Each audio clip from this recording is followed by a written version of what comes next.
पहा फक्त Maharashtra Superfast news, आवाज जनतेचा।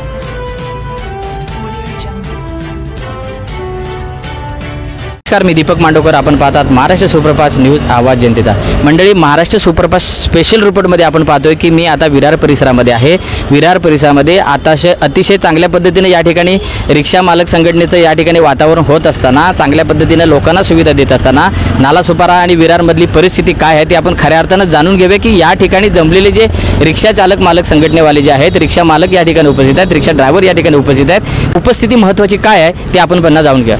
मॅडम नमस्कार। नमस्कार। या ठिकाणी एवढे सगळे रिक्षा चालक मालक संघटना उपस्थित आहेत, नेमका मुद्दा कोणत्या मुद्द्यावरती तुम्ही या ठिकाणी एकत्र झालेला आहे? मुद्दा असा उपस्थित झाला आहे, एवढी वर्ष 5 वर्ष सर्व व्यवस्थित लाईनमध्ये चालू असताना आता 10 लोक जे आहेत ते म्हणतायत की आम्ही भूमिपुत्र आहोत आणि आम्ही कारगिलचा जो आतला भाग आहे त्या परिसरातून आम्ही रिक्षा भरून जाणार आणि बाकीच्याने बाहेरून व्यवसाय करावा, हा मुद्दा आहे। बरं, तुमच्या किती संघटना आहेत? या कोणकोणत्या संघटने नावं सांगाल? संघटना श्री गणेश चालक मालक संघटनेचं नेतृत्व मी करते, प्रहार जनशक्ती आणि आपली महाराष्ट्र वाहतूक सेना, तीन संघटना एकत्र आहेत। बरं, आता कोणत्या मुद्द्यावरती तुम्ही म्हणता की कशा पद्धतीने निर्णय निघाला पाहिजे?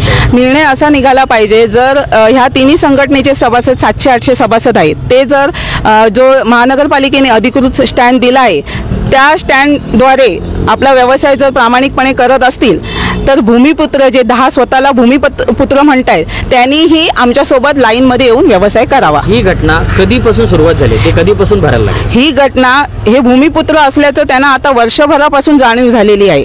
त्याच्या अगोदर ते आमच्यासोबतच व्यवसाय करत होते आणि आम्ही त्यांना असं म्हटलेलं नाही आहे तुम्ही भूमिपुत्र आम्ही स्थायिक आहोत, हा मुद्दा त्यांनी उपस्थित केलेला आहे, आम्ही नाही केला आहे। आम्ही जर आता ह्या महिला आहेत माझ्यासोबत, काही महिला आहेत किंवा हे जे 700-800 वयस्कर आहेत, हे काका आहेत, मग त्यांनी कसा व्यवसाय करावा? तुम्ही जर आतमध्ये जाऊन टपाटप न कोणाचा विचार करता 700-800 लोकांच्या पोटावर पाय देत आहात, सहसा सरळरित्या पाय देत आहात आणि तुम्ही तुमचा व्यवसाय करता, स्वतःचा विचार करताय। भूमिपुत्र ह्याला म्हटलं जात नाही। भूमिपुत्र कोणाला म्हणतात? जो दुसऱ्यांचा विचार करतो तो भूमिपुत्र असतो। या संदर्भात पोलीस प्रशासनाला तुम्ही इन्फॉर्मेशन दिली किंवा पोलीस प्रशासनाने कोणती कारवाई केली का? पोलीस प्रशासन आम्हाला चांगलं सहकार्य करत आहेत।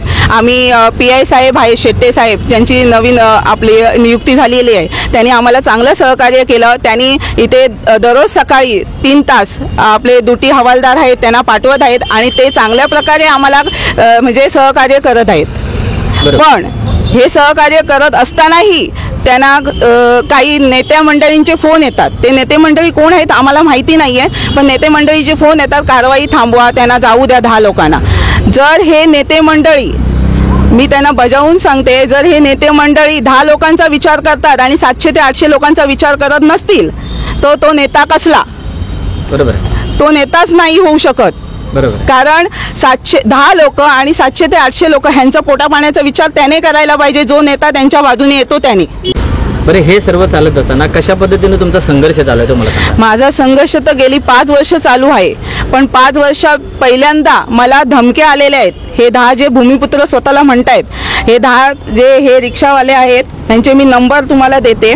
हे 10 रिक्षावाल्यांनी मला जीवे मारण्याची धमकी दिलेली आहे। तुझी चामडी कापू आणि तुला सोलू, तुझी हड्डी तोडू, यापर्यंत स्वतःच्या घरच्या महिलांना घेऊन येऊन मला धमकी देत आहेत। या संदर्भात पोलीस कंप्लेंट वगैरे? हो, मी पोलीस कंप्लेंट केली आहे। ह्याच्यात सर्वात महत्त्वाचा मुद्दा म्हणजे हा सदा घोटाळे जो आहे त्याने ह्या बाकीच्या लोकांना भडकवलेलं आहे। कारण बाकीचे जे भूमिपुत्र जे म्हणवतात ते आमच्यासोबत लाईनमध्ये व्यवसाय करत होते आणि सदा घोटाळे हा बाहेर जाऊन स्टँड बनवत होता।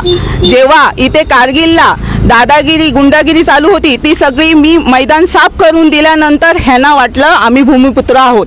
पोलीस प्रशासनाच्या माध्यमातून NC वगैरे दाखल केलेली आहे। बरोबर, त्या 10 लोक।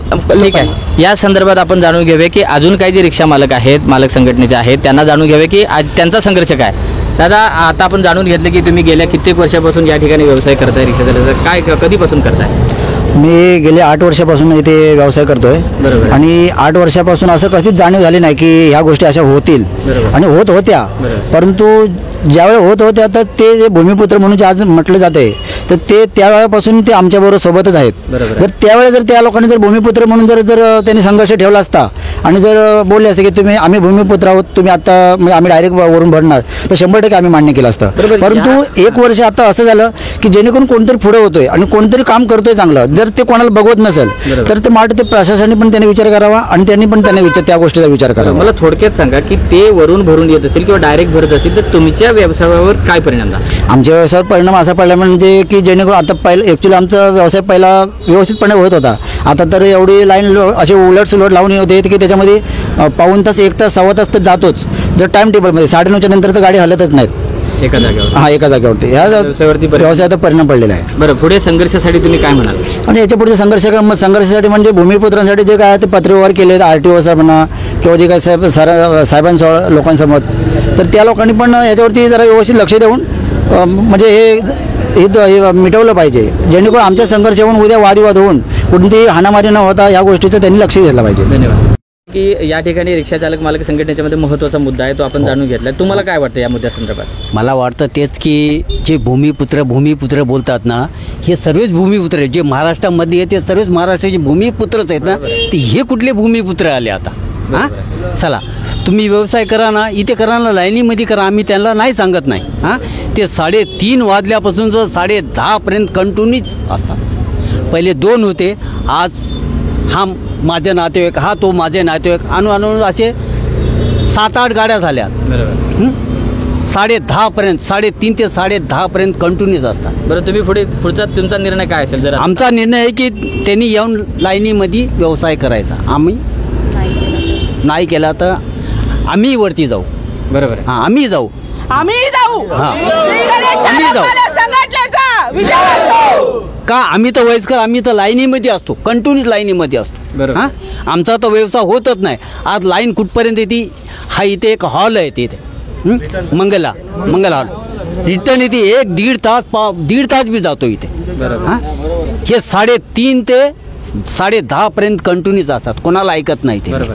धन्यवाद. महत्त्वाच्या मुद्द्यावरती आता काका बोली, वयस्कर असून सुद्धा आज या ठिकाणी जर व्यवसाय करत असतील, कारण का कुटुंबाचा कुठेतरी भार त्यांच्यावर आलेला, हा महत्त्वाचा मुद्दा शासनाने किंवा प्रशासना माध्यमातून हा धरला पाहिजे की कुठेतरी एक वयस्कर वृद्ध माणूस जर आपला हा व्यवसायासाठी आपल्या घरासाठी जर पायपीट करत असेल तर हा सुद्धा एक महत्त्वाचा मुद्दा. त्याच पद्धतीने आपल्यासोबत जाणून घेऊया की काही महिला रिक्षा चालक मालक सुद्धा आहेत, त्यांच्या पद्धतीने आपण जाणून घेऊया की ताई, तुम्ही सुद्धा या ठिकाणी व्यवसाय करताय, कशा पद्धतीने तुम्ही सुरुवातीला सांगाल?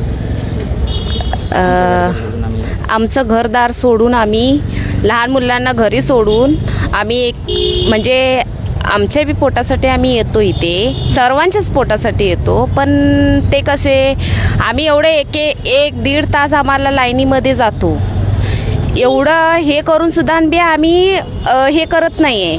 पण तरी पण ते लोकांना आमचा विचार करत नाहीत, कारण आम्ही एवढं सगळ्यांचा करतो पण ते लोक आमचा विचार नाही करत आहेत. पण त्या लोकांना पण समजलं पाहिजेत की हे पण आहेत लाईनीमध्ये.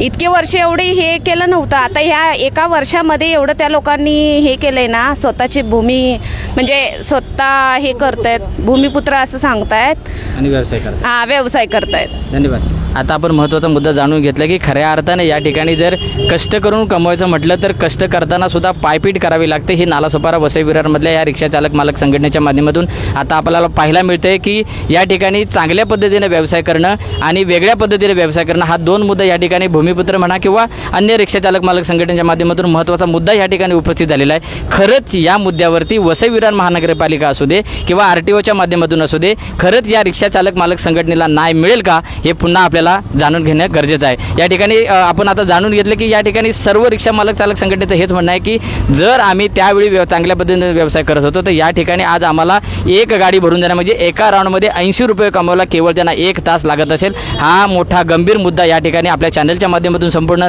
नालासोपारा परिसरामध्ये आपण दाखवतोय. प्रशासनानं नक्कीच याच्यावरती कोणता तरी निर्णय किंवा न्याय देणं गरजेचं आहे. कॅमेरामॅन पाटीलसह दीपक मांडवकर, महाराष्ट्र सुपरफास्ट न्यूज.